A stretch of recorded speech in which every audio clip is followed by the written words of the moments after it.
Good morning, students. Today we are going to learn the first chapter of social science, history, first chapter of social science, that is tracing changes through 1,000 years.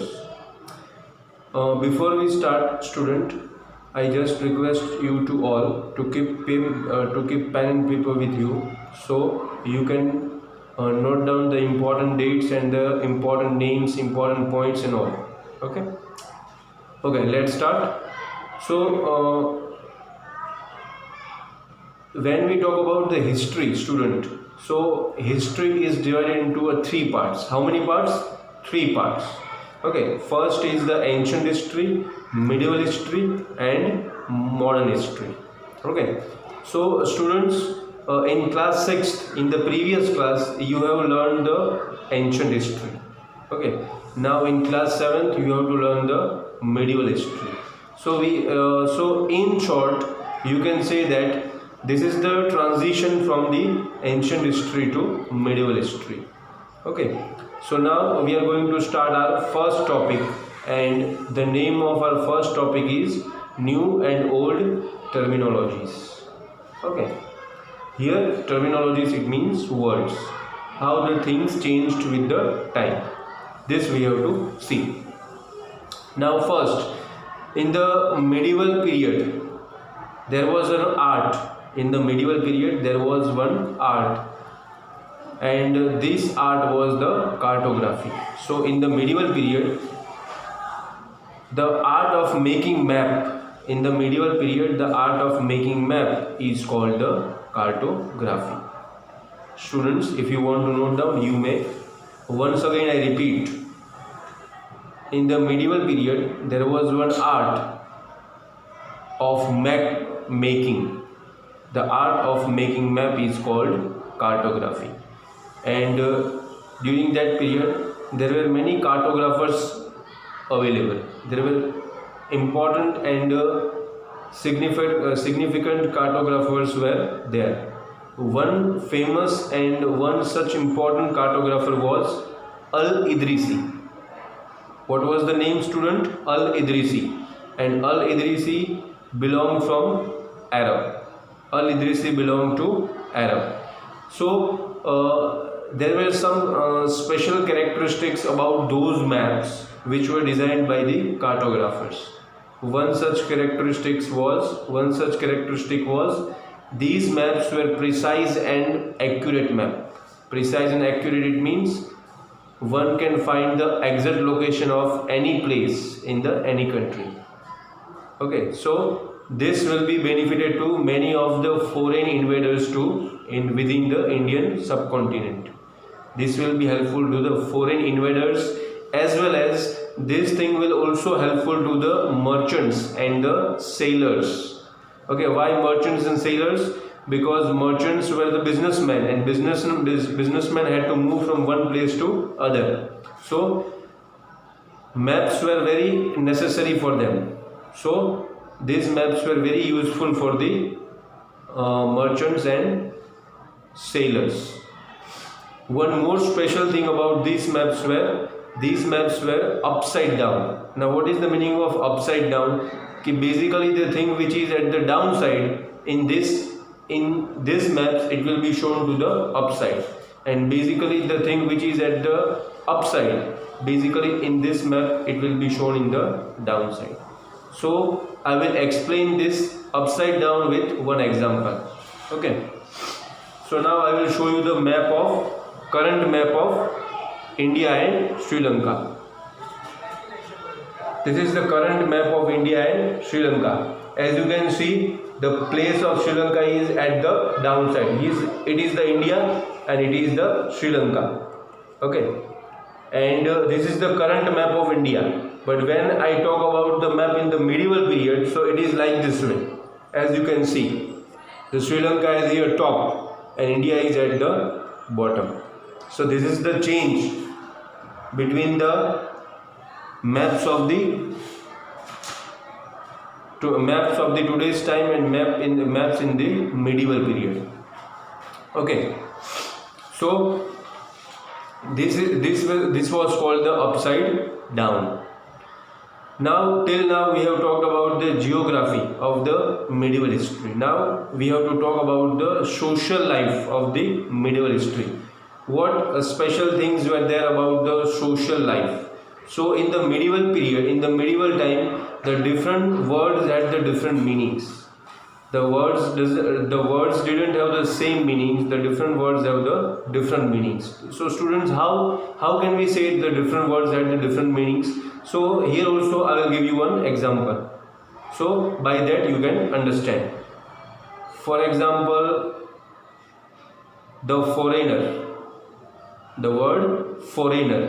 What do you understand by the word foreigner? If I say foreigner, then what does it mean? The foreigner, it means the person who doesn't belong to our country. The foreigner means, it means the person who doesn't belong to our country. Okay? According to the definition. But when we move to the medieval period, so during that period, the foreigner means the person who wasn't belong to the same village or the same society. Clear? Once again I will repeat. If I take the example of the foreigner, then in today's time the definition of the foreigner, the meaning of foreigner is that the foreigner means the person who doesn't belong to our country. But in the medieval period, the foreigner means the person who wasn't belong to the same village or the same society. So this was the basic difference between the definition of the medieval period and of this period. Okay, so the person who was living in the city in the medieval period, the person who was living in the city considered the person who was living in the forest as a foreigner. Understood? The person who was living in the city considered the person who was living in the forest as a foreigner. Okay, according to the definition of medieval period. Now next, one more example we will see how the different words had the different meaning. For example, Hindustan. When we talk about the Hindustan, then the meaning of Hindustan, it means the whole India, all the states and the union territories. But when we go towards the medieval period, so in the medieval period, Hindustan, it means the Punjab, Haryana and the land between Ganga and Yamuna. Okay. The Hindustan means, in the medieval period, the Hindustan means the Punjab, Haryana and land between Ganga and Yamuna. Okay, so this was the difference, this was the meaning of the different word had different meanings. Now students, I will give you some questions which you will write down and answer you have to find out, and you will give the answer in my next lecture. So write down the first question.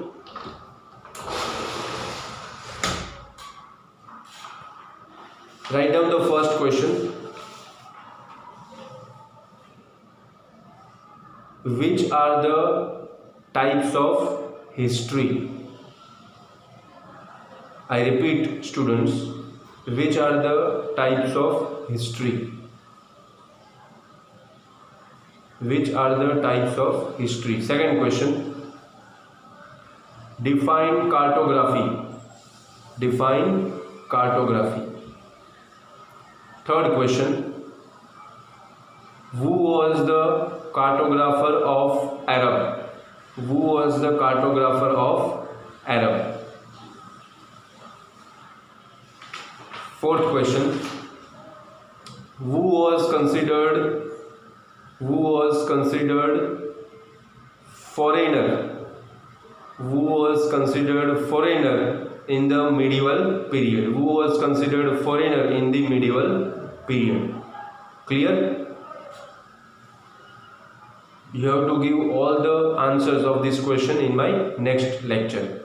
Now we are going to start the new topic, and the name of the new topic, student, is historian and their sources. The new topic we are going to learn is the historians and their sources. Now, can you tell me the meaning of historian, students? What do you understand by historians? Historians means the person who study the past or the person who study the history. And necessarily when the historians study the past, then they need some resources. Without resources they cannot study the past, or they cannot study the history. So then definitely they need some resources. So which were the resources? So the resources like coins, architecture, textual records, okay, inscriptions, manuscripts, all these were the resources. Okay, and here the importance of the textual records were increased. The importance of the textual records were increased. Why? Because at that time the paper became cheaper and widely available. The papers were cheaper and widely available. That's why the people started the different accounts, the different holy text, okay, the different letters, accounts, holy text. By using the papers they started writing, and that's why the textual records became important. And all these textual records and manuscript, all these records and manuscript were preserved in the libraries and archives. Okay, libraries and archives. Clear, students? Understood all? Now next part of this topic we will take in the next lecture.